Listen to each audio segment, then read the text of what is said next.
ज्या परमेश्वराच्या लीलाच एवढ्या आहेत, सातही समुद्राच्या पाण्याची शाही करावी, पृथ्वीचा कागद करावा, मेरू पर्वताची लेखणी करावी, लिहिण्याकरता सिद्ध सरस्वतीनं बसावं, मेरू पर्वताची लेखणी घासून जाईल, सातही समुद्राच्या पाण्याची शाही आटून जाईल, सरस्वती लिहिताना थकून जाईल.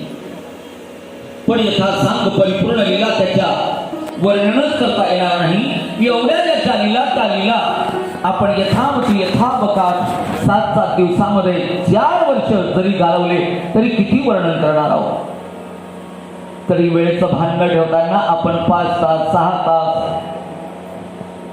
5 तास तर कमीत कमी चिंतन करायला लागलो. सुंदर असं आयोजन आदरणीय गजाननराव चौधरी, आदरणीय संजयरावजी मिसाळ, मंडळाचे अध्यक्ष भोयरजी आणि सचिव म्हणून कार्यरत असलेले पुसतकर मामाजी आणि मंडळाचे सर्व कार्यकर्ते, बेलकरजी, गोतेकरजी, योगायोगाने उपस्थित राहिलेले आमचे परममित्र गुप्ताजी, आता आशीर्वाद द्यायला आलेले शेंडे काकाजी आणि माग असतील, हा सन्मानपूर्वक त्यांना आणण्यात येत आहे, आदरणीय पाटील मामाजी आणि पूजा मांडून 2 दिवस हजर राहिले पण त्यानंतर आपल्या दृष्टीनं न दिसलेले पण आता हजर होत असलेले आदरणीय परमस्नेही सुमितजी महाराज,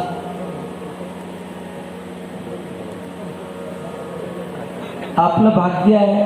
संताचं दर्शन असं थोडी होते.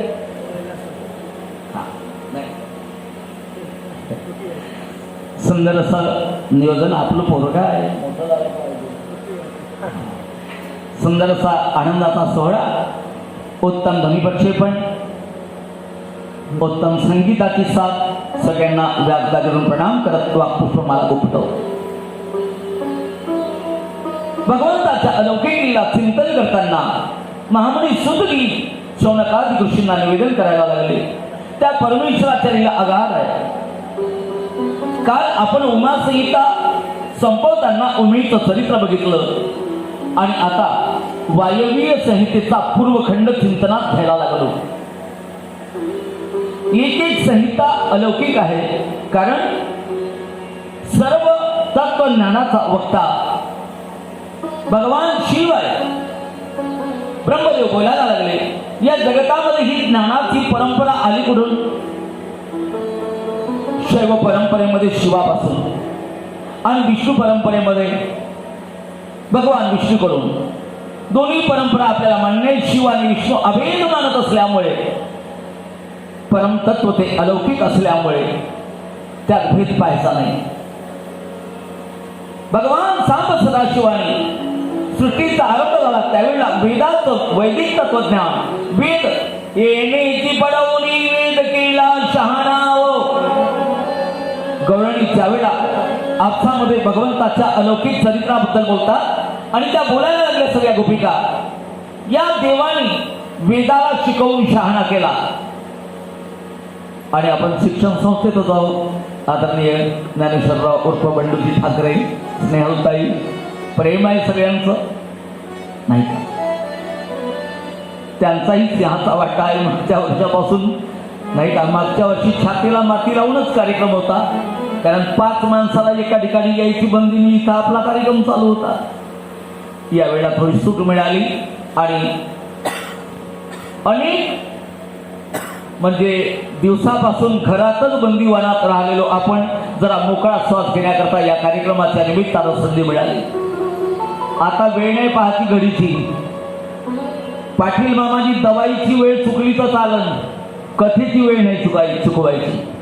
कारण दवाईपेक्षा कथा महत्वाची आहे. कारण ही जर दिव्य औषधी, ज्याला ब्रह्मरस म्हणतो, तो मिळाला तर भौतिक औषधी काय करणार आहे आपल्याला? भौतिक औषधी भौतिक शरीराला साथ देईल, पण दिव्य औषधी ब्रह्म दर्शन करण्याच्या नात्याने आता खूप झालं. मामाजी आले, आता बिलकर मामाजी, किशोर दादाही आले. आता किशोर असल्यामुळे पाळणा तुटला, मोठे झाले. आता ज्यांच्या सानिध्यात बसून बसून काय वाजवत होतो ते आता आशीर्वाद द्यायला आले. तुम्ही हो म्हणा, बिलकर मामाजी.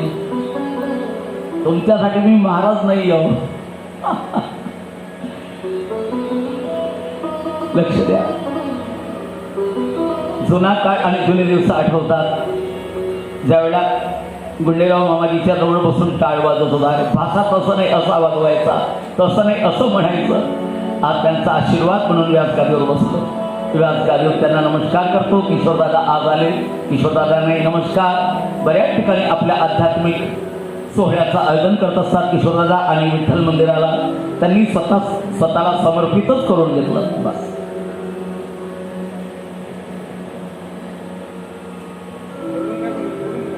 भगवंताच्या लीला अलौकिक आहे. आणि बोलायला लागले. वेद कोणी लिहिला? सृष्टीचा आरंभ झाला त्यावेळेला वेदाची वेदनीती भगवान सांब सदाशिवाने शिकवली ब्रह्मदेवाला. आणि ब्रह्मदेवाला कळालेला वेद, वेदाचे अंग, वेदाची उपांग, आणि त्यानंतर पुराण संहिता शास्त्र असं निवेदन करते. शास्त्र असं निवेदन करते, वक्ता निवडताना त्याला वेदाचं ज्ञान असावं, पण फक्त त्याला वेदच करतो आणि कंठस्थ झालेले वेद आहे घळघळतो म्हणून समाजाला ऐकवतो. कदाचित तो फक्त वेदाचा ज्ञाता असलेला वक्ता व्यासगादीवर बसला, त्याला पुराणाचं आणि इतिहासाचं जर ज्ञान नसेल तर तो वेदाचा यथासांग अर्थ समाजाला देऊ शकत नाही. त्याला पुराण संहिता आणि ऐतिहासिक ग्रंथाचं ज्ञान असावं आणि पुराणाचा आधार घेत, ऐतिहासिक सद्ग्रंथाचा आधार घेत त्यांनी वेदाचा वैदिक विषय स्पष्ट करावा. आणि असा जर असेल वक्ता तर तो समाजाची दिशाभूल न करताना वेदाचा प्रतिपाद्य अचूक विषय श्रोत्यांना मांडू शकेल. शास्त्र आहे. पण अलीकडे झालं असं, एक कॅसेट बसवली का महाराज,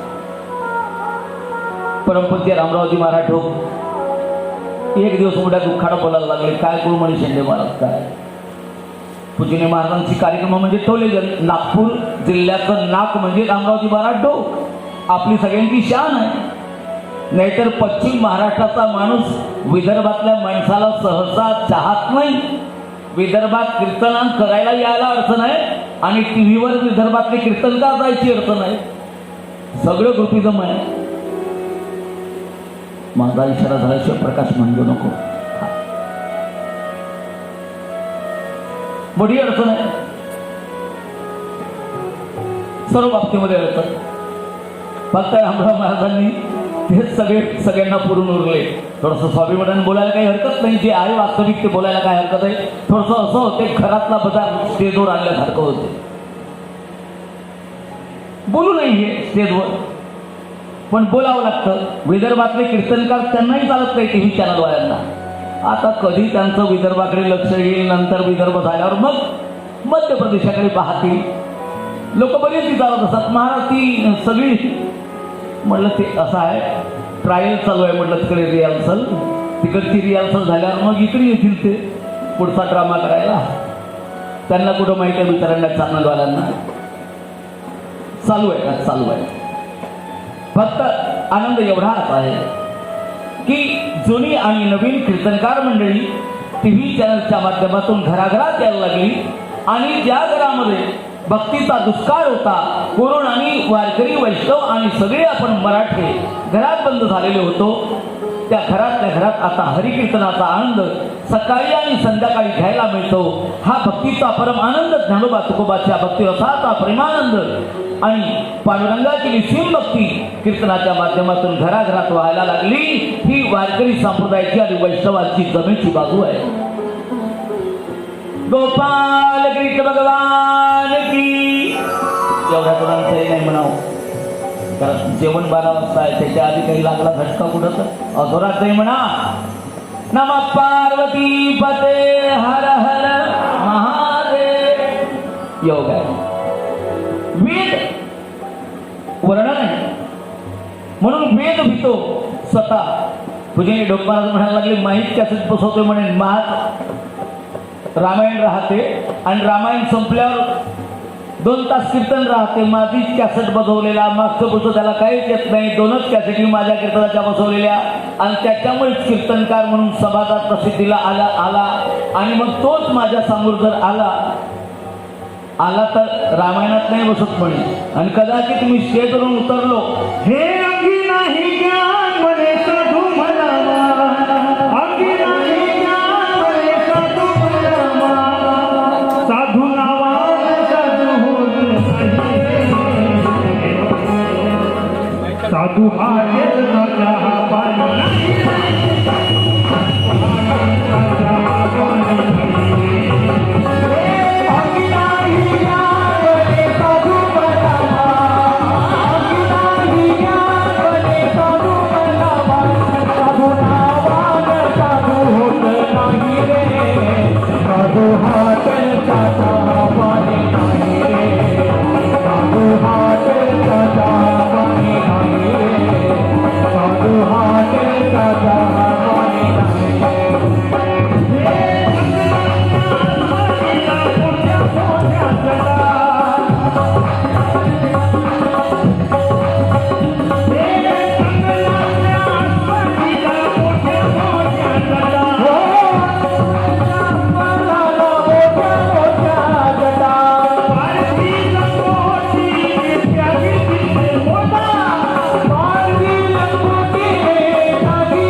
वचन आहे. साधू म्हणजे हॉटेलचा चहा पाणी नाही बरं का. साधूच्या अंगामध्ये लक्षणाने संयुक्त साधू असावा. दिनेडोक महाराज म्हणाले शोकाने सांगतात बरेच वेळेला माझीच कॅसेट बसवलेला कीर्तनकार माझ्याच रामकथेत कीर्तनाला आला आणि मी जर स्टेजवरून उतरलो महाच कीर्तन म्हणे तो करणार आहे, मी सांगितलं ते तर म्हणे कधी येऊन पाया पडत नाही की महाराज जय हरी. टाईट चालतो, हा टाईट चालतो का? विनम्रता हा भाव नाही, साधुत्व अंगात आलेला नाही. आणि असा जर अधुरा विद्या प्राप्त केलेला कीर्तनकार असेल, वक्ता असेल, प्रवचनकार असेल तर शास्त्र मग समाजाला तो देऊ शकत नाही. वेद, पुराण, इतिहास याचा संयुक्तिक ज्याचा अभ्यास आहे आणि समन्वय करून सगळा विषय तो श्रोत्याला देऊ शकतो असा वक्ता निवडावा. वेद पहिल्यांदा भोलेनाथांनी सांगितले. वायवी संहितेचा शुभारंभ करताना बोलायला लागले. त्रिवेणी संगमावर एक सुंदर असा 1000 वर्ष चालणारा यज्ञ आयोजित केला. सूतगींचं आगमन झालं आणि सूतगींना शौनकादिक निवेदन करायला लागले. ऋषी मुनींच्या चर्चेचा विषय भगवंताच्या लीला ऐकणे, कथा ऐकणे. भगवंताचा कथा श्रवण जर केला नाही तर त्यांचे कान अतृप्त राहतात. ये क्या बताने वाला है? जो भी बताएगा बताने दो, लेकिन आप सुनो.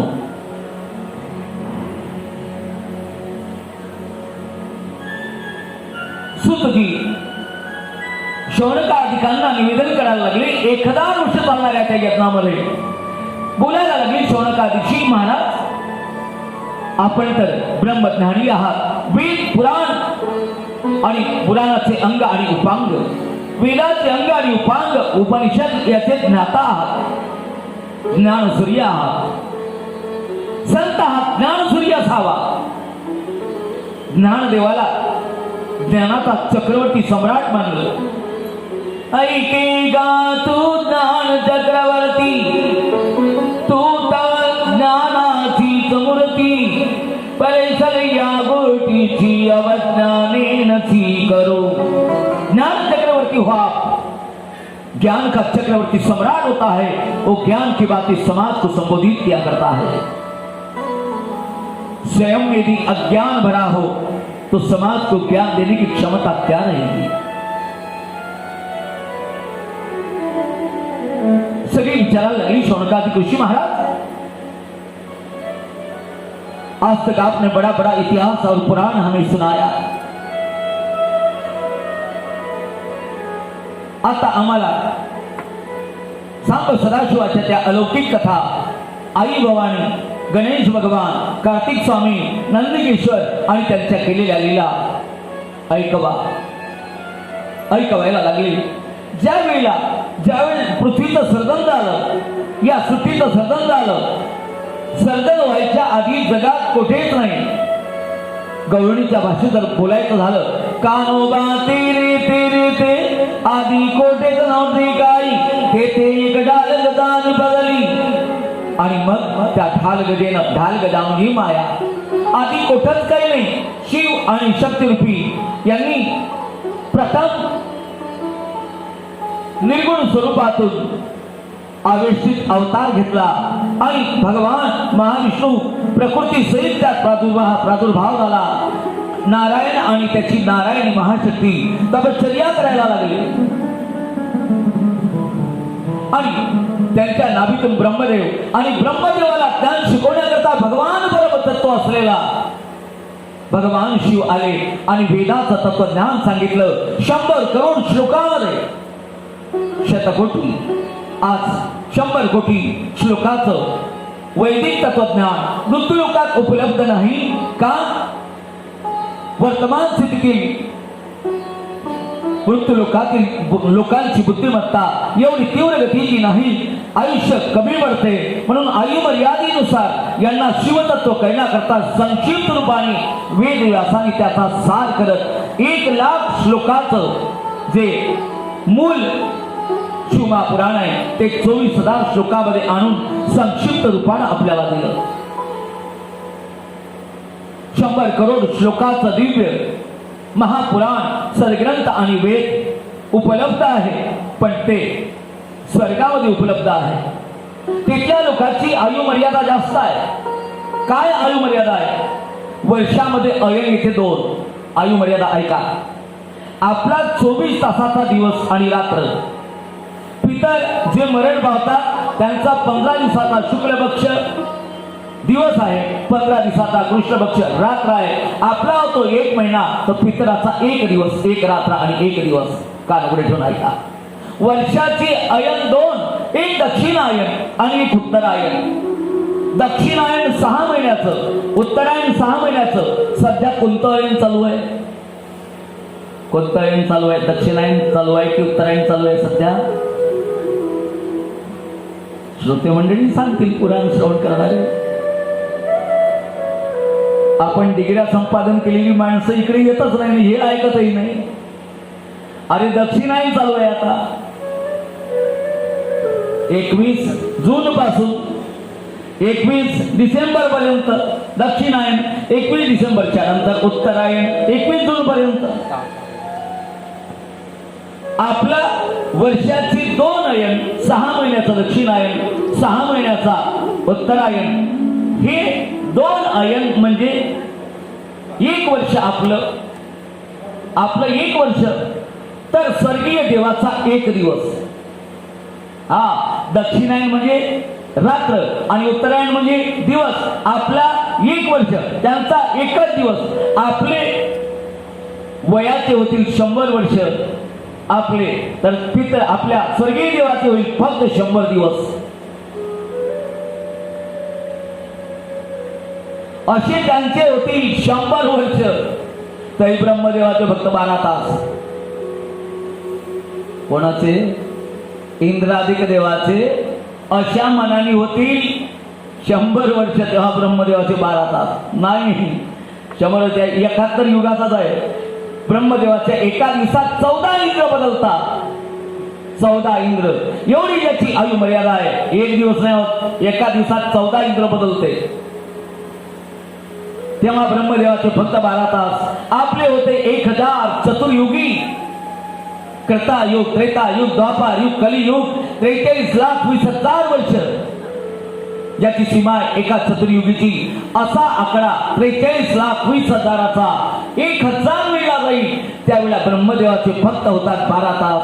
आणि पुन्हा एवढाच कालावधी 43,20,000 वर्षाचा 1000 वेळेला जाईल. त्यावेळेला होते ब्रह्मदेवाच्या 12 तासाची रात्र.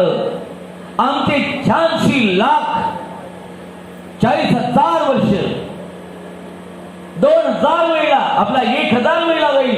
त्यावेळेला ब्रह्मदेवाचे फक्त 24 तास.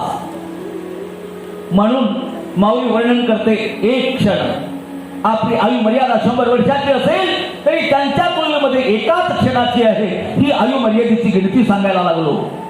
म्हणून आपली आयु मर्यादा अल्प असल्यामुळे अल्प आयुष्यमान देय शतगणित रात्र काय मध्ये बालक पीडा रोग क्षय काय बदना उरले ती पाहिगा. अशा तुलनेमध्ये त्यांच्या मनानं आमचं आयुष्य 100 वर्षाचं एका क्षणाचं आहे. छाती करायची नाही, मिशीवर हात द्यायचा नाही आणि भजन केल्याशिवाय राहायचं नाही. एका क्षणाचं आयुष्य है. क्या कर रहे हो आप? स्वयं को संभाल लेना मेरे भाई बहन. बहुत कम आयु मर्यादा हमें मिली है और इसमें भी 100 साल की जिंदगी यदि परमात्मा हमें देते हैं तो 50 साल सोने में चले जाते हैं, 50 साल जागते हुए जाते हैं, 50 साल अब जागते भी रहते हैं. उसमें भी बालत्व है, युवावस्था है और वृद्धावस्था आहे. बालपण आहे, म्हातारपण आहे, तारुण्याचे क्षण आहे. मग तारुण्यात विषयाची व्यथा आहे. मग भजनासाठी काय उरलं? जो वेळ उरला तो भगवत चिंतनामध्ये घालवावा. ही आयु मर्यादा सांगितली तुम्हाला. ब्रह्मदेवाला शिकवला वेद, ब्रह्मदेवाला सांगितली पुराण. आणि ज्या वेळेला सृष्टीचं सर्जन झालं त्यावेळेला 4 अंडक, जारद, स्वेदक आणि उद्भिद 4 खाणी तयार झाल्या. आपण सगळे आईच्या जाळातून जन्माला आलो. आणि असे जे जीव होते आईच्या जाळातून जन्माला आलेले मनुष्य प्राणी, त्या मनुष्य प्राण्यामध्ये खलबली मचली. आपण भजन कोणाचं करावं सृष्टीचा आरंभ झाल्यावर? आणि या प्रश्नाचं उत्तर विचारण्याकरता सगळे 4ही वर्णाचे ऋषी मुनी ब्रह्मदेवाकडे गेले. फार मोठा विस्तार आहे. आणि ब्रह्मदेवाला वंदन करायला लागले. जो परमात्मा ब्रह्मदेवाच्या स्वरूपामध्ये विराजमान आहे आणि निवास करतो कोणत्या ठिकाणी? सत्य लोकामध्ये. करोडो घरं ज्याची आहेत. अलौकिक आणि दिव्य असं नगर आहे. सिद्ध चारण यक्ष याची गुणानुवाद गातात. देवता, राक्षस आणि इतर मंडळी ज्याचं नित्य गुणानुवाद गातात. कारण अदितीपासून जन्माला आले ते देव, दितीपासून जन्माला आले ते दैत्य आणि राक्षस कुलातली राक्षस मंडळी, पण सर्व गातात ब्रह्मदेवाला. कारण सगळ्या सृष्टीचा आद्य करता ब्रह्मदेव आहे. आणि या ब्रह्मदेवाला शिकवलं भगवान भोलेनाथांनी. वेद शिकवला, वेद शिकवल्यानंतर पुराण शिकवले, पुराण शिकवल्यानंतर वेदाचे अंग आणि उपांग शिकवले. आणि आता त्यांना प्रश्न विचारला. सगळ्यांनी चारी वर्णाच्या मंडळींनी प्रश्न विचारला. महाराज ब्रह्मदेव, आपको वंदन करके हम एक सवाल पूछना चाहते हैं. That we want to ask a very important only one question. Who is the real God in all the world? इस दुनिया का सबसे सुप्रीम पावर और भगवान कौन है? त्यावेळेला कोण देव आहे? चारी वर्णाच्या लोकांनी प्रश्न केला. त्यावेळेला डोळे मिटून ध्यानस्थ झालेले ब्रह्मदेव तन्मय झाले आणि आपल्या भगवान भोलेनाथाचं चिंतन करता करता शब्द काढला. भगवान रुद्र भोलेनाथ. हे त्रिपुरारी, हे गंगाधारी भोले हे त्रिपुरारी,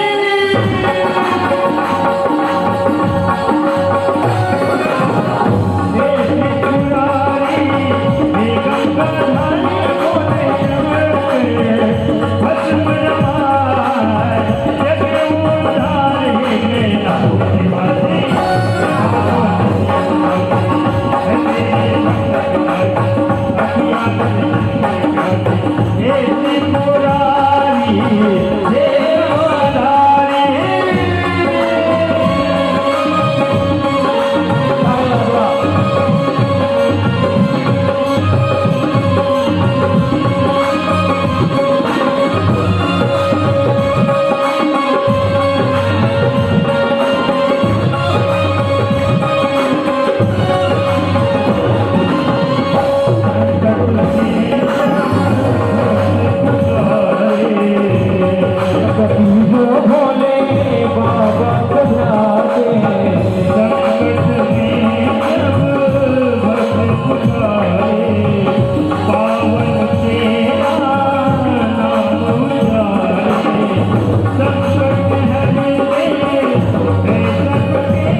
पूजा करावी. कोण आहे देवाचा देव ज्यांनी जगत निर्माण करावं.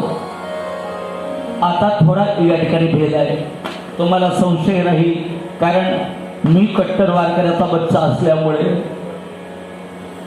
आणि वारकरी मंडळी पुढे बसल्यामुळे सगळ्याचं उत्पत्ती स्थान भगवान महाविष्णू मानतो आपण. शैव परंपरेमध्ये भगवान शिव मानतात आणि ब्रह्मदेवाची उपासना करणारे दितीच्या पासून जन्माला आले त्याला दैत्य म्हणतात. बाप एकच, भाऊ हे सावत्र आहे, राक्षस आणि देव. हे झगडा कोणाचा नाहीये, बाप एकच आहे. कश्यप ऋषी, कश्यप ऋषीचा बाप कोण? मरीची. मरीचीचे पप्पा कोण? मरीचीचा बाप ब्रह्मदेव. ब्रह्मदेवाचे पप्पा कोण? महाविष्णू. परंपरा सांगतो तुम्हाला, भगवान महाविष्णू आणि महाविष्णूचे पप्पा कोण? तर भोले बाबा. आता या ठिकाणी तिढा तयार झाला. काही लोक ब्रह्मदेवाला उत्पत्ती स्थान मानतात. ब्रह्मदेवापासून रुद्र, विष्णू आणि शिव तयार झाले. काहींचं म्हणणं विष्णू पासून शिव आणि ब्रह्मदेव झाले आणि काहींचं म्हणणं शंकरापासून विष्णू नंतर ब्रह्मदेव तयार झाले. याचा समन्वय करून देतो पुराणाच्या माध्यमातून, नाहीतर शंका आहे तुम्हाला.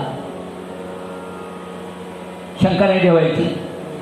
अतिशय खोलात जाऊन अध्ययन करायला लागतो वक्ता आणि चिंतन करून समाजाला प्रबोधन करतो. त्याला त्यावेळेला प्रसंगानुसार भगवंत काही रहस्य स्फोट त्याला घडवून आणतात. त्या रहस्याच्या आधारानं तुम्हाला या रहस्याचं उत्तर देतो. कल्प अनेक बदलतात. ब्रह्मदेव 12 तास जागा असतो. आता दिवस आहे ब्रह्मदेवाचा. ब्रह्मदेव झोपला की 12 तास झोपतो आणि त्याचे 12 तास म्हणजे आपले करोडो वर्ष. आणि त्यावेळेला ब्रह्मदेवाच्या झोपेमध्ये महाप्रलय येतो आणि महाप्रलयामध्ये सर्व जग नष्ट होतं. भौतिक जग, परमतत्व नाही, भौतिक जग नष्ट होतं आणि भौतिक जग नष्ट होऊन पुन्हा सृष्टीचं सर्जन करायला लागते. त्यावेळेला काही कल्पामध्ये पृथ्वीचं सर्जन करताना परमतत्व जे आहे शिवतत्व तेच आहे, पण सृष्टीचा विस्तार करताना भगवान महाविष्णूंनी स्वतःपासून ब्रह्मदेव आणि त्यानंतर रुद्र अशी सृष्टी तयार केली. काही कल्पामध्ये भगवान सांब सदाशिवानी स्वतःपासून विष्णूपासून ब्रह्मदेव तयार केला. काही कल्पामध्ये ब्रह्मदेवानी सृष्टी तयार केली. त्यात विष्णू आणि रुद्र यांना जन्माला घातलं. म्हणून हा भेद आपल्या पुढे आला. काही बोंबलते ब्रह्मदेव पडा, ठीक आहे ब्रह्मदेव पडा. आपण वैष्णव म्हणून पांडुरंग पडा, ठीक आहे पांडुरंग पडा. शैव म्हणते सब गलत आहे, शिवजी पडा, शिवजी पडा. अरे ते तिघही एकच आहे, तिघही एकच आहे. दिसण्याकरता तिघ, असण्याकरता तिघही एक. काही वेळेला सृष्टीचं सर्जन ब्रह्मदेव करतात, त्यावेळेला ब्रह्मदेव सृष्टीचा करता मानला जाते. काही वेळेला भगवान विष्णू सृष्टीचं सर्जन करतात, त्यावेळेला भगवान महाविष्णू सर्जन करता मानल्या जाते. काही वेळेला शिवापासून ही सृष्टी सर्जन पावते, त्यावेळेला शिवजी करता मानल्या जाते. पण परमतत्व शिवच आहे, परमात्मा शिवच आहे आणि शिवापासून ही आलेली परंपरा आपण मानत असल्यामुळे वेद देखील त्यांच्याच पासून आले आणि वेद पहिल्यांदा शिवतत्वाने ब्रह्मदेवाला शिकवले, आधी विष्णूला, नंतर ब्रह्मदेवाला. पुराणांची संख्या सांगितली 18. लक्षात आलं तुम्हाला? आता भेद करायचा नाही, झगडा करायचा नाही, करता याला मानायचं त्याला मानायचं असं करायचं नाही. काही वेळेला आपण नवरात्र आलं की जगदंबिकेला सृष्टीची करता मानतो आणि जगदंबिकेचं स्वरूप म्हणजे भगवान पांडुरंगाचं स्वरूप आहे. निर्गुण आणि सगुण म्हणून भेद मानतो. तो भेद न मानताना निर्गुण तत्व सगुण तत्व एक मानायचं. पण भक्ताच्या इच्छेनुसार ज्यावेळेला त्याला अवतार घ्यायला लावते त्यावेळेला तो परमात्मा जगदंबिका बनते. मोठ्यांचं वाक्य सांगू मी तुम्हाला, मोठ्यांचं वाक्य सांगतो. परमपूज्य गुरुवारी हरिभक्तीपरायण वैकुंठवासी रामचंद्रजी महाराज ठाकरे पिंपळगावकर, आपण सगळे त्यांच्या खानदानीचे आहोत. इकडे आपण वामनराव महाराज टिकले आणि दत्त परंपरेच्या खानदानीतले आहोत. गुरुमाता आपल्या ज्या आहेत आई आली सुरुवाल्या. काय नाव कडे त्यांचं? काल परवाच आपण चर्चा केली. हां आपल्या नाही गुरुमाता जी आपल्या गेल्या त्या सत्यभामा. बरोबर आहे ना? सत्यभामा ताईची परंपरा, वामनराव महाराज टिकळींची परंपरा, सगळ्या परंपरा एक आहेत आपल्या. मुख्य महाविष्णू चैतन्याचे मूळ संप्रदाय पडते दोनिया. हंसरूपी ब्रह्मा उपदेशी श्रीहरी चतुर्वेदी शाही भागवत. ते गुह्य विधाता सांगी नारदासी नारदे व्यासासी उपदेशिले. सगळ्या परंपरेचा समन्वय करता येईल आपल्याला, पण समन्वय करता करता वेळ निघून जाईल. शेवटचं सत्र संध्याकाळचं करायचंय आपल्याला. आणि 4 वर्ष झाले शिवमहापुराण सांगताना. आज जर आटोपलं नाही तर माझा कान पकडतील संजू भाऊ. बापा लय झालं नाही. 4 वर्ष तुम्हाला व्यासपीठ दिलं तरी शिवमहापुराण पूर्ण नाही केलं. लोक तर 5-6 दिवसातच सांगते महाराज. आता सांगतात, काही ऐकत नाही. रामायण 2 मिनिटातही सांगता येतं आणि 9 दिवसातही सांगता येतं, 9 महिन्यातही सांगता येतं. काही आपल्याकडे अभिमान नाही घ्यायचा. वक्ता भगवान भोलेनाथजी आहे. तर यामध्ये भेद मानायचा नाही. कल्पवेदानुसार ज्यांनी ज्यांनी सृष्टीची संरचना केली त्याला त्या त्या कल्पामध्ये करता मानला. आपण भेद मानायचा नाही, समन्वय करायचा. पुराणाची संख्या 18. वेद, एका वेदाचे 4 भाग केले. आता आपण वेदाचा विस्तार करणाऱ्याला किंवा एका वेदाचे 4 भाग करणाऱ्याला वेद व्यास म्हणतो. कोण केलं हो? व्यासाने केलं. व्यासोचित जगत्रय. आपण वारकरी आपली परंपरा काय मानते? व्यासोचित जगत्रय. आपल्याला जे ज्ञान मिळालं, हे जे मी तुम्हाला व्यास गाजून सांगायला लागलो, हे ज्ञान कोणाच्या परंपरेनं आलं? व्यासाच्या. व्यासोचित म्हणजे व्यासाचं उष्ट आहे. व्यासाचं उष्ट म्हणजे व्यासाने आपल्याला दिलं ते आपण व्यास गाजून सांगायला लागलो. मग ते ठाकुरजी महाराज सांगतील. ठाकुरजी महाराज बताए तो भी ये बताएंगे. कोई वृंदावन के महाराज आए तो भी व्यास जी का ही बताएंगे. अयोध्या वाले आए तो भी यही बताएंगे. महाराष्ट्र वाले आए तो भी यही बताएंगे. व्यास जी का किया हुआ सब है. तो व्यास इस शब्द का अर्थ क्या? बड़े भाव से सुनना, अंतिम सत्र है. व्यास इस शब्द का अर्थ क्या? व्यास याचा अर्थ पुराणाचं संघटन, पुराणाचं विश्लेषण, वेदाचे भाग करणारा असा याचा अर्थ नाहीये. व्यास या शब्दाचा अर्थ आहे, व्यास म्हणजे विस्तार. लक्षात आलं? समन्वय करतो मी तुम्हाला, समन्वय करून सांगतो. व्यास या शब्दाचा अर्थ आहे विस्तार. ज्यांनी वेदाचा विस्तार करून एका वेदाचे 4 भाग केले. ज्यांनी पुराण संहिता घेतली आणि पुराण संहितेचे 18 भाग केले, विस्तार केला, म्हणून यांना व्यास म्हणतात. पण व्यासांना अधिकार असतो विस्तार करणे, संक्षिप्त करणे. सध्याच्या वर्तमान स्थितीमध्ये 4 वेद, 6 शास्त्र, 18 पुराण, उपनिषद हे जे आपल्याला दिलं ज्ञान, याचा विस्तार आणि याचा सारांश, व्यापक विस्तार, सारांश विस्तार. सारांश रूपाने का?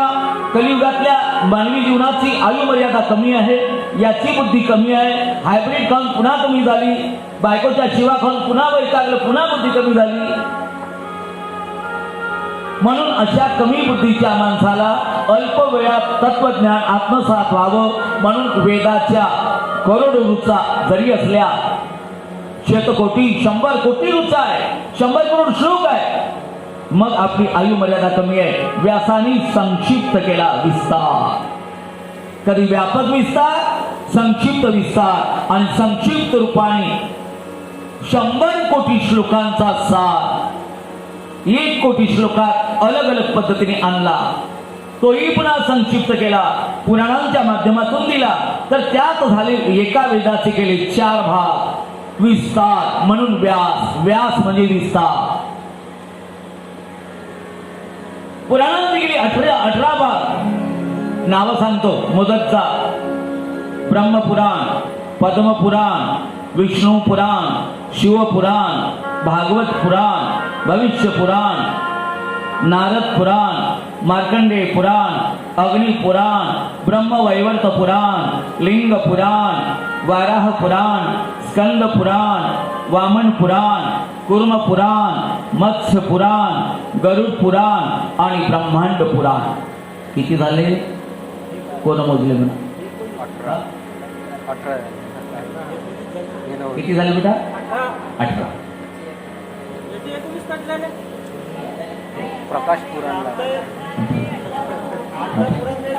नाही असं आहे, कोणाचं गणित पक्क राहतं, कोणाचं अति पक्क राहतं.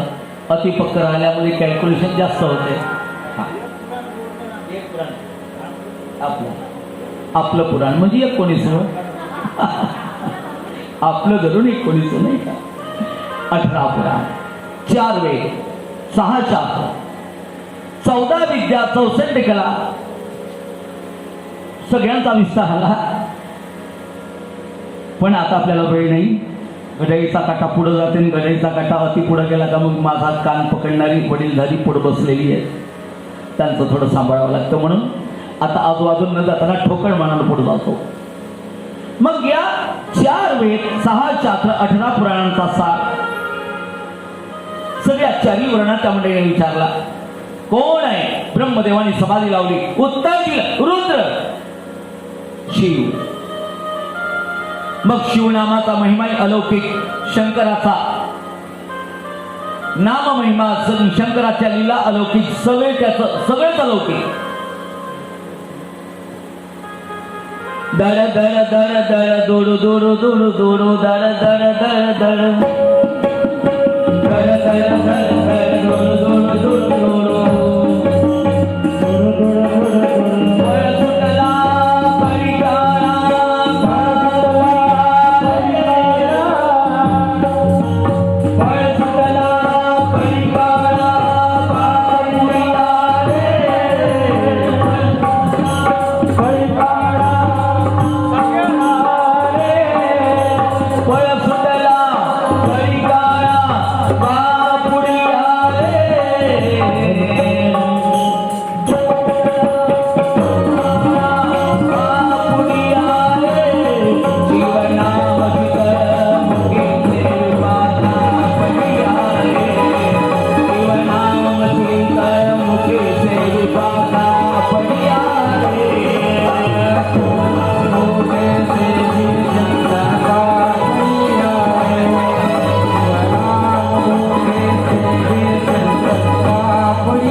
पण सुटला. काय आला मला सांगा. जगत ज्यांनी निर्माण केलं, काळ देखील त्यांनीच निर्माण केला की नाही? ही काळाची सत्ता आहे, वेगळं काही करावं म्हणून. काळाची सत्ता नाहीये. काल आपण दृष्टांत देताना बोलून गेलो ना की देवतांनी त्यावेळेला असुरांचा पराजय केला आणि अभिमान झाला की आम्हीच सगळं करणार. या स्वर्गातल्या देवता म्हणायला लागल्या. वायुदेवतेला पाठवलं भगवतीकडे आणि भगवती निर्गुण निराकारात प्रगट झालेली गवताची काडी ठेवली आई साहेबांनी आणि सांगितलं वायुदेवताला उडव उडव. वायुदेवता हारून गेला, पण एक गवताची काडी उडवू शकला नाही. याचाच अर्थ वायुदेवता जगाला सांभाळून प्राण देतो. तीही सत्ता भगवान शिवाची आणि शक्तीची आहे, पांडुरंगाची शक्ती आहे, अलौकिक दिव्य सामर्थ्य आहे. मग या जगाचा करता कोण? रुद्र. आणि ध्यान कोणाचं करायचं? रुद्राचं. रुद्राच्या अलौकिक तत्वाचं प्रतिपादन केलं. आणि सर्व साधनाची फलश्रुती कशात आहे? फलश्रुती कशात आहे?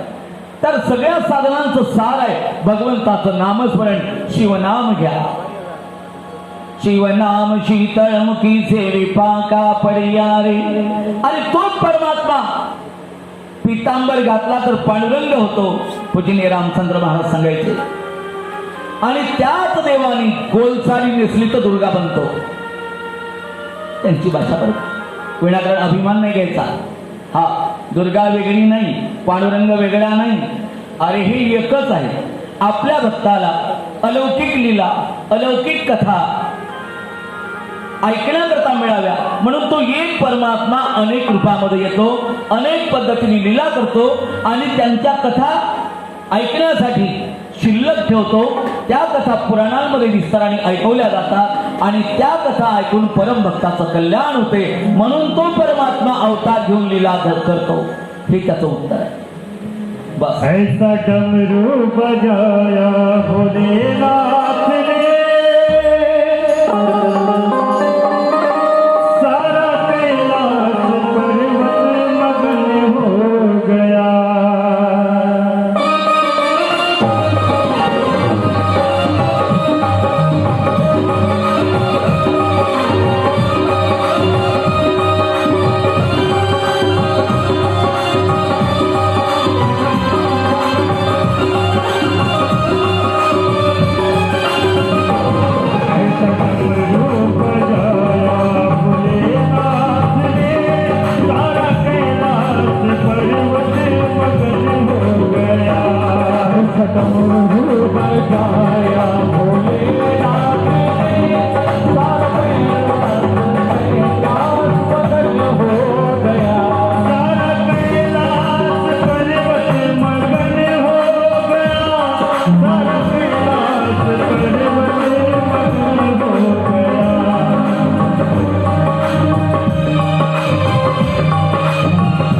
सारा कैलास उसमें मगन हो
कैलास पर्वत मग्न करतो परमात्मा.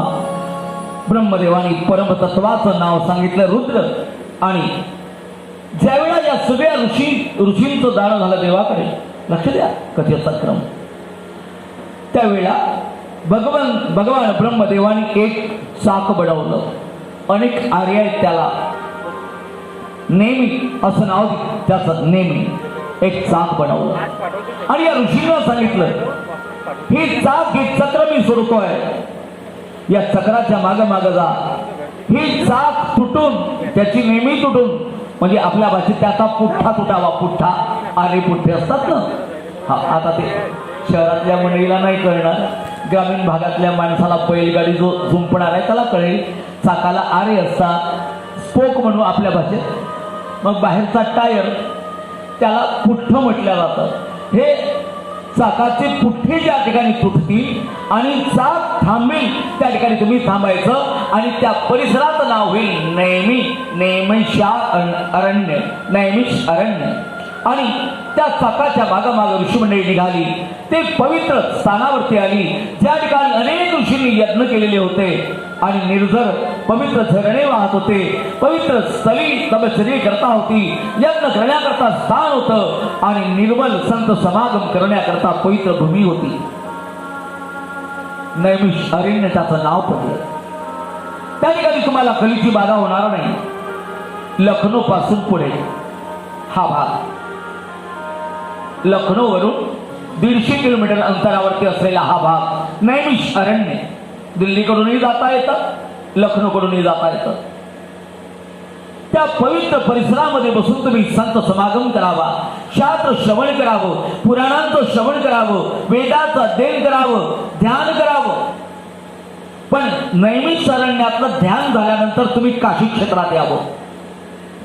कलियुगाचा मार नैमिष अरण्यामध्ये पडणार नाही. पण काशीला काय यायचं आहे? तुम्हाला शिवतत्वाचं अलौकिक ज्ञान, पुराण, शिवपुराण आणि इतर पुराणांचं श्रवण झाल्यानंतर होईल. पण त्या पुराणांचं ज्ञान ऐकल्यावर जे परमतत्व, शिवतत्व ज्यांनी जगत निर्माण करून विष्णू सहित ब्रह्मदेवाला, म्हणजे मलाही ब्रह्मदेव म्हणतात, घडवावं, ते परमतत्व आदिशक्ती जननी भवानी सहित काशी नगरामध्ये निवास करते. त्या ठिकाणी यावं. अनेक सिद्ध देवता वेश पालटून त्या नगरामध्ये राहतात आणि शंकराचं ध्यान करतात. अलौकिक ध्यान, अलौकिक चिंतन, अलौकिक समाधी. भगवान विष्णूला ज्या ठिकाणी समाधी लागावी, ब्रह्मदेवाला ज्या ठिकाणी समाधी लागावी. नाही 24 अवतार झाले देवाचे, अनेक अवतार झाले. त्यातल्या अनेक अवतारातल्या अनेक प्रसंगामध्ये शिव आराधना करण्याकरता देवतांनी आश्रय घेतला, तो काशी भूमीचा घेतला. म्हणून काशीला गेलंच पाहिजे. उधई लागेपर्यंत पैसे आहे, बँकेत सोडून जातात माणसं, पण काशीचं दर्शन करत नाही. याचा अर्थ पंढरपूर पाहायचं नाही असं नाही, पंढरी बघायचीच. हा, वाचावी ज्ञानेश्वरी, वाचावी ज्ञानेश्वरी. वाचायचं झालं तर ज्ञानेश्वरी, पण डोळ्यानं पाहायचं झालं तर डोळा पावी पंढरी. बस काय करावी साधने फळवगीची देणे, संपूर्ण फलाची प्राप्ती होते दर्शन केल्यानंतर. काशीनगर तसंच ज्या ठिकाणी पवित्र कलकलनिनादिनी वाहणारी पवित्र गंगा आणि ज्या ठिकाणी तप करण्याकरता साक्षात भगवान महाविष्णूनं बसावं, कपिल भगवंतांनी ज्या ठिकाणी तप करावं, अत्रि ऋषींनी तप करावं, महामृत्युंजयाला प्रसन्न करण्याकरता अनेक सिद्ध ऋषी मुनींनी तप करावं. आजही ज्ञान आणि अज्ञात ठिकाणी भूमिगत होऊन आजही हजारो ऋषी त्या ठिकाणी तप करतात आहे, दिसत नाही. एक सत्य घटना सांगतो तुम्हाला. काशीलाच आता भागवत कथा करून आलो. महाराजजी फिर मराठी में कथा घेऊन दी. अरे काळजी नाही करायची, वारकऱ्याचे लेकरं एवढे कच्चे नसतात. हिंदीत कथा केली, लगेच काशीची माणसं महाराज जी बोले ऐसी कथा तो हमने सुनी नहीं, कथा करवा दो, राम कथा सुनाओ. तब श्रावण महीना तो मेरा भूख है. सावन के बाद बोले 1 जनवरी से भागवत कथा सुनाना. बोले बहुत सारी कथाओं का रसपान हमने किया, लेकिन महाराष्ट्र का कोई वक्ता मध्य प्रदेश में निवास करने वाला भागवत कथा सुनाता है और इतनी सुरीली रसीली ये भाव तो कथा के भीतर के हमने सुने ही नहीं। महाराज सुनाइए। एक जानेवारीपासून काशीला भागवत कथा, त्यातल्या लोकांचं आयोजन, इकडून म्हणजे टूर घेऊन जायचं कथा नाही, काशीतल्या लोकांनी तारीख घेऊन त्या ठिकाणी कार्यक्रम ठेवावा। हा योग असतो जीवनातला।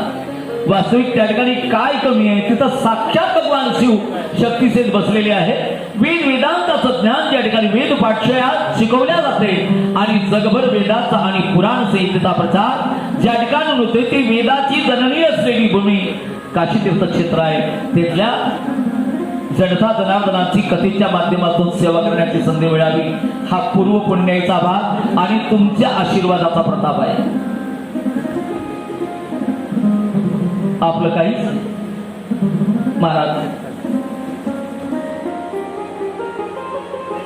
YouTube वरती कथा आहे, सर्च करावं मराठी कीर्तन नारायण महाराज शेंडे, लाईक द्यावं चॅनलला, लिंक तुम्हाला मिळेल आणि लाईक देऊन अवश्य कथा ऐका, जेणेकरून YouTubeचे सबस्क्रायबर अधिक झाले तर फ्रीमध्ये आपल्याला कथा आपल्या चॅनेलवर लाईव्ह करण्याकरता संधी मिळेल। आपलं लेकर म्हणून ज्यांच्याकडे आहे त्यांनी आपल्या मोबाईलमध्ये सर्च करायचं आणि या चॅनलला लाईक द्यायचं। मराठी कीर्तन नारायण महाराज शेंडे, हिंदी मराठीतली कीर्तनं आणि भागवत कथा, रामकथा, शिवमहापुराण कथा, देवी भागवत कथा, श्रीमद भागवत कथा या चॅनलवरती आपल्याला ऐकायला मिळतील। लाईव्हही मिळेल आणि झालेल्याही मिळतील। महाराज नैमिष अरण्यामध्ये सर्व मंडळी आली आणि कथा श्रवण करायला लागली। सूतजी महाराज सांगायला लागले तीर्थराज प्रयागमध्ये घडलेली ही घटना आणि सारगर्भित शिवतत्व। त्याला सूतजींना विचारलं, शौनकाधिकांनी सांगा आणि सांगायला लागले नैमिष अरण्यातला प्रसंग। नैमिष अरण्यामध्ये सगळी श्रवण करायला लागली शिवतत्व काय। ज्या ठिकाणी कथा आहे त्या ठिकाणी कलीला प्रवेश नाही, कली हा पळून जातो। कलीची बाधा कोण्या ठिकाणी आता निवेदन करायला लागले नैमिष अरण्यामध्ये। कथा निवेदन कोणी केली? वायुदेवतेने। कोणाला केली? ऋषीमुनींना केली। आणि वायुदेव सांगायला लागले, वायवी संहिता तिचं नाव आहे, सांगायला लागले अलौकिक तत्व आहे शिवतत्व। श्रवण करा। स्वागत केला, सत्कार केला त्यांचं आणि पाशुपत ज्ञान त्यांनी सांगितलं, पाशुपत विद्या सांगितली। आता आपण या ठिकाणी कन्फ्यूज होऊ, जरा गोंधळू। आपण वेदांत शास्त्र ऐकलं, तत्वज्ञान ऐकलं, हे पाशुपत ज्ञान म्हणजे नेमकं काय?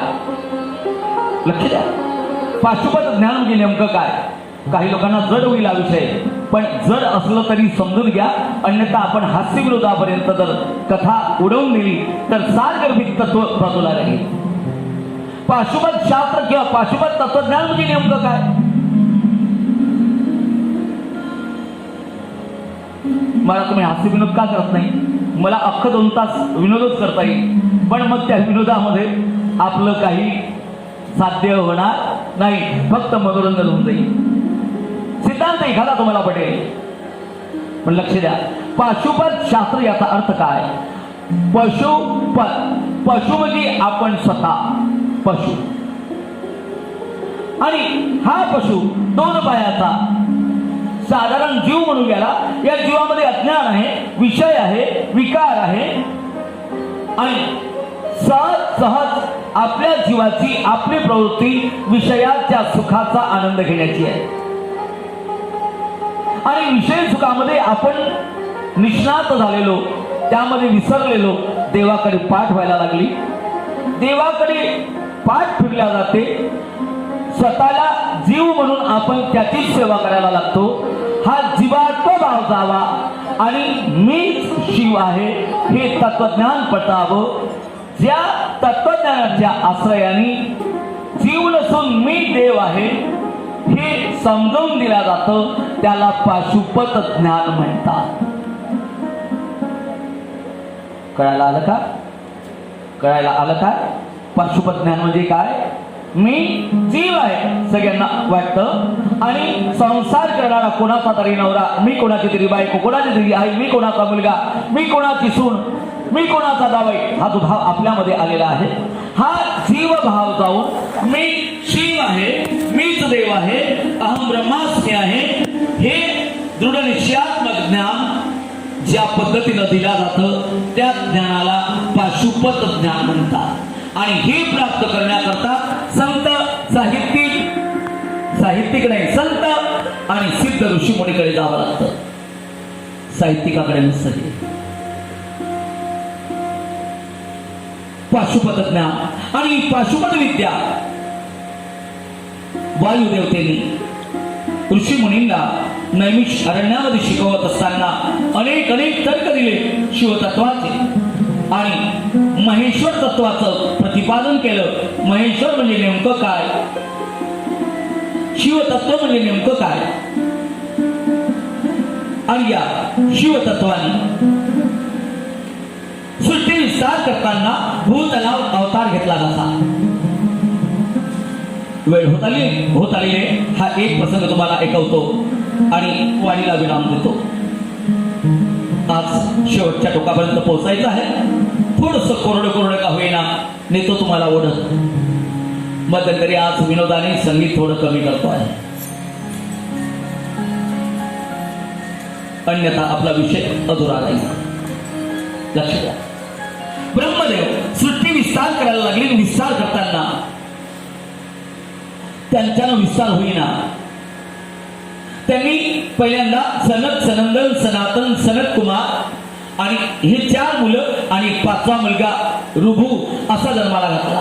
ऋभू आणि या 5ही पोरं ऋभू सहित यांनी ब्रह्मचर्याची दीक्षा घेतली. हे संसार बंधनात पडले नाही. यांचं करोडो वर्षाचं वय आहे, पण आजही हे मुलं सनत कुमार 5च वर्षाचे दिसतात. पहाटेला जो साधक उठतो, भगवंताचं ध्यान पूजन करतो, त्याला हे सनत कुमार आणि ऋभू पहाटेला येऊन आशीर्वाद देतात. ब्रह्ममुहूर्त साधून तुम्ही भगवंताचं ध्यान करतात आहात, तुमचं कल्याण व्हावं. पण दुर्दैव आहे, आज सर्व कीर्तनकारच 9 वाजता उठायला लागले. दुसऱ्याचं काय? महाराज लोकच 12 वाजता उठायला लागले, तर मग समाजाचं काय?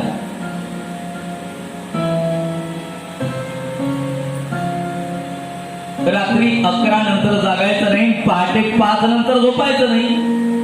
पण जे मोबाईलचे डुसू घातले काना, त्याच्याशिवाय झोपच लागत नाही. कोणी कीर्तन काकड करत बसतं. अरे 10 वाजले का आपल्या तरुण मुलांच्या आणि मुलींच्या हातचे मोबाईल विसरून घ्यायचे मायगन बापानं. त्याला सांगायचं झोप.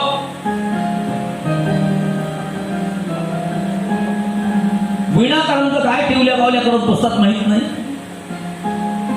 आणि मग ती कोणी काय करत, ऑनलाईन है, रात के 2 बजे लोक ऑनलाईन. काय मिळवायला लागलो त्यातून आपण? ब्रह्ममुहूर्तावरती उठायचं.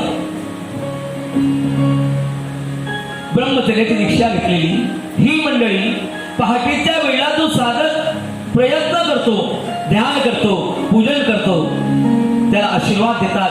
म्हणून पहाटेला उठून जो पूजा अर्चना आणि देवाचं ध्यान करतो, त्याच्या चेहऱ्यावरचं तेच चमकते आपोआप. स्त्री असू द्या, पुरुष असू द्या, मुलगा असू द्या, मुलगी असू द्या. दुपारी 12 वाजता झोपून उठणारा पोरगा असेल, पोरगी असेल, किती चोपडून किरमा लावल्या, किरमा तरी सुंदरता नाही वाढत. फार किरमा लावते. किरमा का क्रीम? हा, क्रीम का फिरून लावली नाही. हा, अच्छा, मला ते कळत नाही. फेअर अँड लवली काय करायला लागलो नेमकं आपण? एक सांगू तुम्हाला, जी माता पतिव्रता आहे, पती सेवेमध्ये एकनिष्ठ आहे आणि भगवत सेवा जिच्या घरात आहे, त्या बाईच्या हातात स्वयंपाक साधा जरी केला, बिना तेलाची फोडणी जरी दिली, भाजीला बिना तेलाची तरी जेवण गोड वाटते. त्याच्या पुढचं नाही बोलत मी. आता तेलाची पिपेट टाकणं झालं, ते पाणी जास्त टाकायचं का तेल जास्त टाकायचं हेच कळत नाही. आता डॉक्टर लोक सर्रास सांगतात भाजीत तेल कमी टाका. हार्ट अटॅकचे रोग यायला लागले, कोलेस्ट्रॉल वाढायला लागलं, कारण आमच्या हाताची चव गेली. हाताला चव येईल ना, भजन करा तुमच्या हाताने म्हणजे चव येईल. ज्ञानेश्वरी पारायण करता रोज, तुमच्या हाताला चव येईल. माणसाने करायचं, नाही तर माणसं चालले तरी 200 फूटचा रोड कमी पडतात आणि चालता चालता रोडच्या साईडला असलेल्या नालीत पडलं का तिथून उद्धवजी ठाकरेंना शिवाय देतं. अलीकडे हे त्रिशंकू सरकार बैमान झालं. दोन्हीकडे रोडच्या नालीच्या दोन्हीकडे सडका बनवल्या आणि सडकीच्या मध्ये नाली बनवली. हे चालवत जाऊन त्या नालीत कोसळतं आणि कोसळल्यावर सरकारला शिव्या देतं. हा, आपल्याला आपला विषय पूर्ण न्यायचा आहे, लक्ष द्या. ब्रह्मदेवानी 5 मुले जन्माला घातली आणि यांनी ब्रह्मचर्याची दीक्षा घेतल्यामुळे हे संसाराच्या बंधनात पडले नाही. आता सप्तऋषी जन्माला घातले.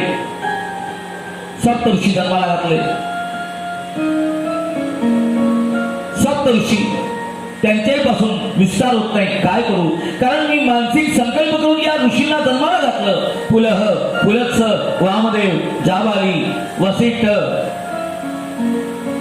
मरीची या सगळ्यांना मी जन्माला घातलं, पण यांच्यापासून वंश विस्तार होत नाही. काय करू, याकरता ध्यानस्थ बसले आणि ब्रह्मदेवाला मूर्छा आली. अरे अरे अरे, काय करू मी, मला वाटते जगतामध्ये जीवसृष्टीचा विस्तार व्हावा. आणि मूर्छा आली, यांचे प्राण यांच्या तोंडा वाटेला निघायला लागले. भगवान सांब सदाशिवाला दया तयार झाली आणि यांच्या मुखातून रुद्राचा अवतार झाला. या एका रुद्राने 11 रूप धारण केले आणि 11 रुद्र त्या ठिकाणी तयार झाले आणि ब्रह्मदेवाचा प्राण निघालेला होता. प्राणदूत भगवान रुद्र म्हणजे शंकराने ब्रह्मदेवात टाकली आणि मेलेला ब्रह्मदेव सजीवार करून जिवंत केला. रडायला लागला ब्रह्मदेव, काय करू मी आता. आज्ञा केली, सृष्टी विस्तार करा देवा तुम्ही. त्यावेळेला रुद्रदेवाच्या संकल्पातून रुद्रासारखे लोक तयार व्हायला लागले. अतिविशाल शरीर येते चांगली, पण प्रत्येकाच्या हातात त्रिशूळ आहे आणि ते मरत नाही, आहे तसे जिवंत राहतात. त्याला जेवायला लागत नाही, त्याला झोपायला लागत नाही. रुद्रासारखी सृष्टी झाली. प्रतिरुद्र करोडोच्या संख्येनं. ब्रह्मदेव म्हणाला लागले, देवा देवा देवा, अशी जर सृष्टी झाली तर नवीन सृष्टीला येत असताना राहायला जागा कुठे. मृत्यूलोकात मरावं, आजोबांनी मरावं, आजोबाची जागा नातवानं घ्यावी. म्हणून ना तू कोण आहे हा, ना तू, याचा अर्थ तसा. आता आजोबा तुम्ही नाही, या घराचा मालक मी. ना तू नाही, आता मालक मी. गुपचूप तू आपली थैली भरून फरसावर जायची तयारी. ना तू, बस. कोण आहे तुमचा नातू, आता आपली तयारी कर थैली भरून. पण आपण असे भाचिंदे आहो, वयाच्या 90व्या वर्षी पण नातासाठी घर बांधून ठेवतो. पण नातासाठी बाजी नातापर्यंतची सोय झाली, पण आता नातवाचं लग्न झालं, ज्यांना नाही पोट्ट आणि नोकरी लागते का नाही लागत काय माहित, पण आहे बा जवळ तो पण नातासाठी बाजूलाच घेतो म्हणते आजोबा. आणि एक झटका आला का आजोबाचं पण नातासाठी बांधत असलेलं घर अधुरं राहून फरसाची भरसावर जायची तयारी करावी लागते. सावधान महाराज. ब्रह्मदेवाला मूर्छा आली, त्यांना जागा केलं, रडायला लागली ब्रह्मदेव. देवा ही सृष्टी नको आहे. मृत्यू लोक म्हणतात याला. मृत्यू लोकात जन्मणे, जगणे, मरणे हा क्रम चालू असलेली सृष्टी मला अपेक्षित आहे. म्हणे आपल्या माझी आता ही सृष्टी तुला करायची आहे, पण आता सृष्टी करू कशी. मैथुनी सृष्टीचा शुभारंभ करायचा आहे आणि त्याकरता स्त्री जाती आवश्यक आहे, त्याचा वंश विस्तार संभव आहे. आणि याकरता भगवतीची आराधना करायला लागले प्रकाश दादा. जगदंबिकेची, हे मां जगदंबिका आ जाओ, आप माँ बनकर आओ। इस जगत की सर्जन करने वाली आप ही हो, आप ही का अंश। स्त्री जाति का सर्जन आपकी कृपा के बगैर असंभव है माँ। और आप भी नारी जाति में ना आई तो सृष्टी का सर्जन बंद हो जाएगा। या करता दुर्गेचं स्तवन करावं लागले। ब्रह्मदेव चला आपण स्तवन करूया।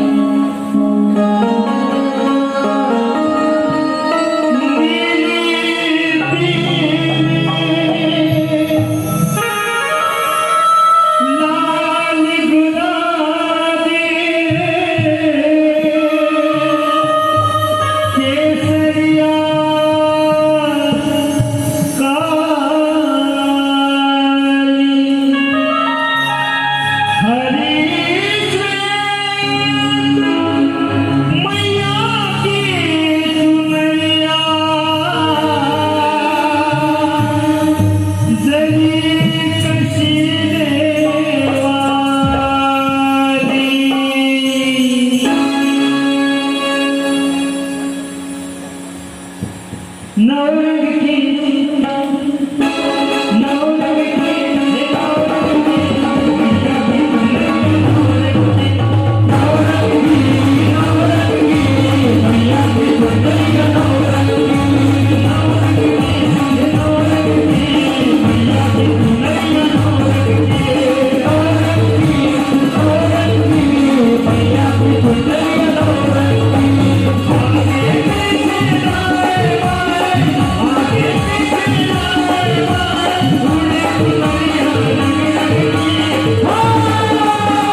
स्तुती करायला लागली दुर्गा मातेची. हे माते, मी आतापर्यंत मानसिक संकल्पानं सृष्टी केली.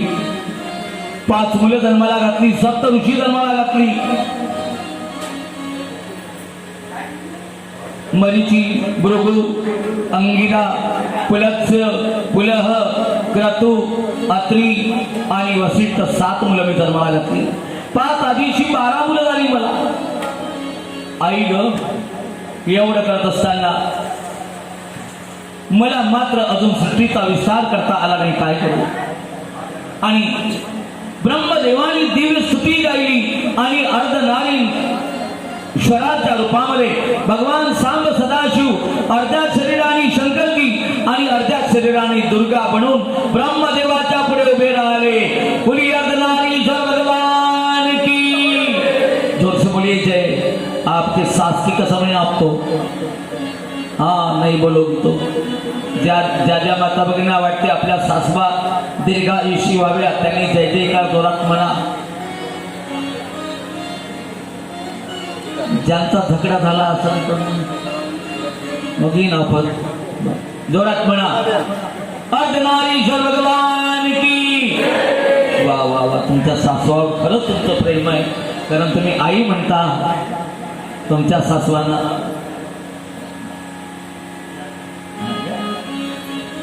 येईल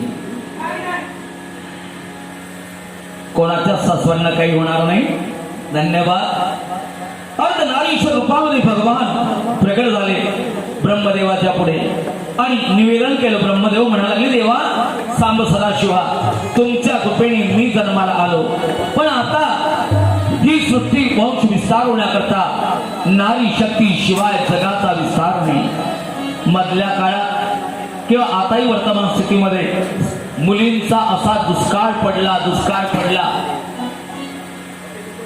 25-30 वर्षाच्या आधी लोक विचारायचे एखादा मुलगा सांगा, आणि आता लोक विचारतात एखादी मुलगी सांगा महाराज. लक्षात ठेवलं आपल्या बापूसाठी. किती वर्षाचा आहे? सध्या म्हणे 48 वर्ष निघाले त्याला. काय लग्न करतो तू आता? 48 वर्षाचा ठोम्या काय लग्न करायला हिंडून राहिला? काय झालं तू तुला 30व्या वर्षी लग्न करायला 25-30च्या आतमध्ये?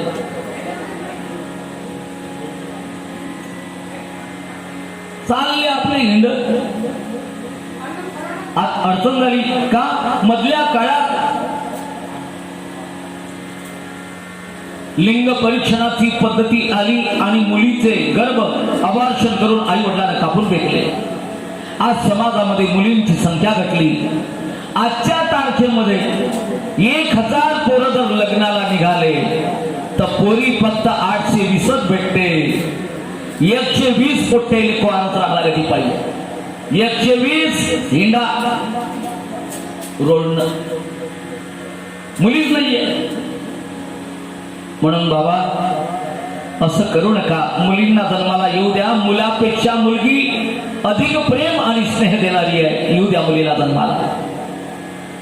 महाराज ब्रह्मदेव स्वतः बोलायला लागले, भगवंता कृपा करा. आणि एकदम भगवान शंकराच्या शरीरातून अलौकिक भवानी माता वेगळ्या प्रकट झाल्या. शंकराला निवेदन कर, भोलेनाथा आईपासून आता नारी जातीची उत्पत्ती करा आणि तिच्या शरीरातून अलौकिक आदि शक्ती प्रगट झाली. आणि ब्रह्मदेवाने निवेदन केलं, माझा मुलगा राजा दक्ष याची कन्या म्हणून तुम्ही आता पृथ्वी तलावर स्त्री देह धारण करून या. आणि त्या अर्धनारीश्वराची संकल्पना साकार ब्रह्मदेवावर कृपा केली आणि ब्रह्मदेव अर्ध्या शरीराने महाराज म्हणून झाला आणि अर्ध्या शरीराने महाराणी शतरूपा झाला आणि स्त्री जातीची उत्पत्ती झाली. राजा दक्षाला मुलगीच्या स्वरूपामध्ये सती मिळाली. भवानी माता सतीच्या स्वरूपामध्ये आली. जगामध्ये एक अलौकिक असं पात्र आहे राजा दक्ष.